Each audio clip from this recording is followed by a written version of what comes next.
নওগাঁ জেলায় শুরু হয়েছে বৃক্ষ মেলা, যা কয়েকদিন ব্যাপী চলতেছে। আপনারা আসেন, আপনাদের পছন্দের গাছ নিয়ে যান। এখানে ফুল, ফল, ঔষধি সহ বিভিন্ন রকমের গাছগাছালি পাওয়া যাচ্ছে। তাই আপনারা যত দ্রুত আসবেন ততই তাড়াতাড়ি নিয়ে যেতে পারবেন।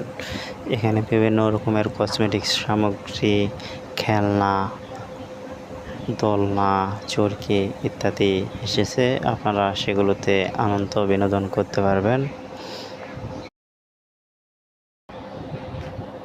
সর্বোপরি আমি একটা কথাই বলতে চাই, গাছ লাগান, পরিবেশ বাঁচান। গাছই আমাদের প্রাণ। গাছ থেকে আমরা অক্সিজেন পাই, যার মাধ্যমে আমরা বেঁচে আছি। তাই গাছ না লাগানোর কোনো বিকল্প নেই, গাছ লাগাতেই হবে।